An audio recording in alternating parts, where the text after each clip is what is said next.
Welcome to Democracy Now!, democracynow.org, the War and Peace Report. I'm Amy Goodman. President Barack Obama's overturned a ban on federal funding for stem cell research, reversing the policy of his predecessor, George W. Bush.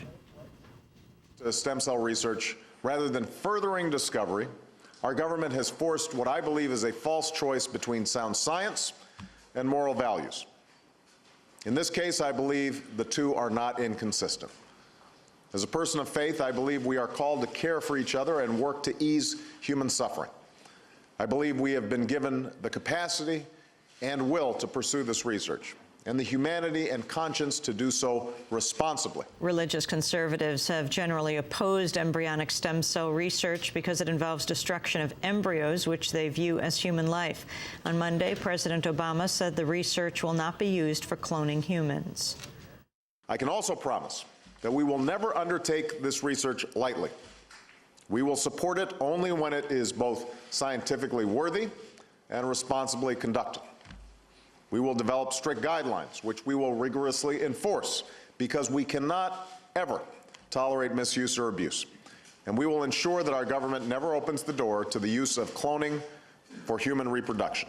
It is dangerous, profoundly wrong, and has no place in our society or any society. In a 5-4 ruling, the Supreme Court's refused to expand the protections for minorities under the federal voting rights law, a decision that may affect the redrawing of legislative boundaries after the 2010 census. The court's conservative majority ruled only electoral districts with majority of blacks or other minorities are to be protected by a provision of the Voting Rights Act. Civil rights groups said the ruling could result in more districts with minorities, constituting less than half the population, diluting their voting strength. In business news, the pharmaceutical giant Merck has announced plans to buy one of its chief rivals, Schering-Plough Corporation, for $41 billion. The move comes just weeks after Pfizer said it would buy Wyeth. The two mergers in the pharmaceutical industry are expected to result in 35,000 job losses. Questions have been raised over the link between the mergers and the taxpayer bailouts of the banking industry. Dr. John Abramson of Harvard Medical School said the mergers are only happening now because the drug companies can get the money from the banks thanks to the Treasury Department's Troubled Asset Relief Program, known as TARP. Abramson said, quote, "The TARP money is supposed to be loosening up credit and keeping Americans employed. They shouldn't be using bailout money to get rid of people." The Obama administration's called into question the legitimacy of all signing statements issued by President Bush. The New York Times reports Obama's ordered executive officials to consult with Attorney General Eric Holder before relying on any of them to bypass a statute. However, President Obama has refused to rule out using signing statements himself. In Iraq, at least 25 people died today when a suicide bomber attacked a group of tribal leaders attending a national reconciliation conference in the town of Abu Ghraib. Police officers, soldiers, and journalists were said to be among the dead in the attack. The Dalai Lama marked the 50th year in exile earlier today by demanding meaningful autonomy for his Tibetan homeland, where Chinese authorities have tightened security to stifle protests against their rule. The Dalai Lama slammed China for bringing untold suffering and destruction to Tibet and turning the region at times into a, quote, hell on earth. His words came on the 50th anniversary of a failed uprising against Chinese troops, which led to his exile. Protests are being held today around the world to commemorate 50 years of Tibetan resistance to Chinese rule. On Monday, pro-Tibet activists gathered outside the White House. This is Tsering Palden, president of the Tibetan Youth Congress in New York and New Jersey. Today, 50 years ago, that Tibetans in Tibet have voluntarily rose up against the Chinese occupation. So that resistance still continues, and we wanted to keep this force of resistance alive and be the voice of those Tibetan inside Tibet, because they don't have any voice outside, because they closed the Tibet from outside world.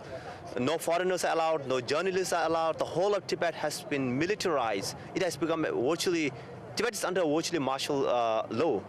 Yang Chen Lamo of Students for Free Tibet also spoke.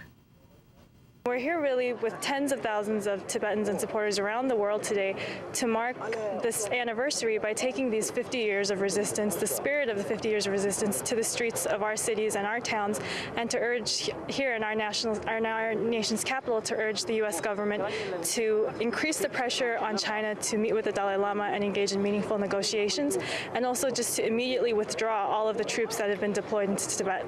China and the United States are trading accusations after 5 Chinese ships approached a U.S. Navy surveillance vessel off the southern Chinese island of Hainan. China accused the U.S. of violating international and Chinese laws by conducting illegal surveying. Pentagon officials said the ship was in international waters. The U.S. accused the Chinese of harassing the spy vessel. The Wall Street Journal reports key Senate Democrats are wavering in their support of the Employee Free Choice Act, dealing a potential to organize labor.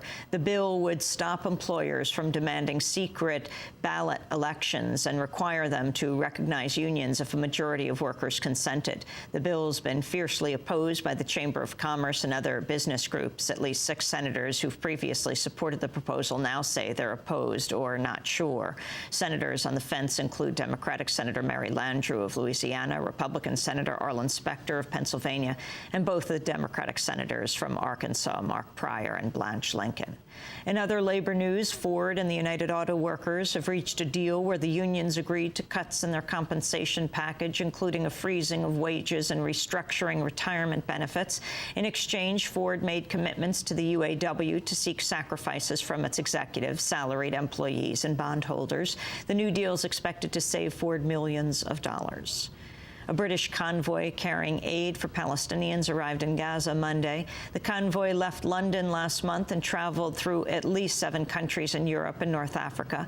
Members of the Viva Palestina convoy included British parliamentarian George Galloway. We have brought with us many vehicles, much equipment, much medicine, everything we could carry, and we will hand it to Ismail Haniyeh, the elected Prime Minister of Palestine. George Galloway in Gaza. The top cyber security chief at the Department of Homeland Security has resigned and has accused the National Security Agency and the military of trying to take control of the government's cybersecurity efforts. Up until last week, Rod Beckstrom served as head of the National Cybersecurity Center. Beckstrom opposed efforts by the NSA to move the National Cybersecurity Center to its base at Fort Meade in Maryland. In media news, the McClatchy newspaper chain has announced plans to eliminate 1,600 jobs, or 15% of its workforce. Newspapers affected by the layoffs include the Sacramento Bee, the Kansas City Star, the Fort Worth Star-Telegram, and the Fresno Bee. Meanwhile, the New York Times announced it sold 21 floors in its 52-story headquarters in Times Square in an effort to raise $225 million. Under the terms of the deal, the paper will lease back the floors for the next 15 years. The Bolivian government's ordered a senior U.S. diplomat to leave the country after President Evo Morales accused him of participating in a conspiracy against his government. Morales said Francisco Martinez was in contact with opposition groups involved in anti-government unrest. Martinez was the 2nd secretary of the U.S. Embassy in La Paz. Meanwhile, 30 members of the U.S. House of Representatives have sent President Obama a letter calling for U.S. neutrality in Saturday's presidential election in El Salvador. Polls indicate the leftist FMLN party will beat the right-wing Arena party, which has ruled for the past 2 decades. Historically, the Arena party has close ties to Washington. 5 years ago, the Bush administration was accused of threatening to cut off aid to El Salvador if voters supported the FMLN.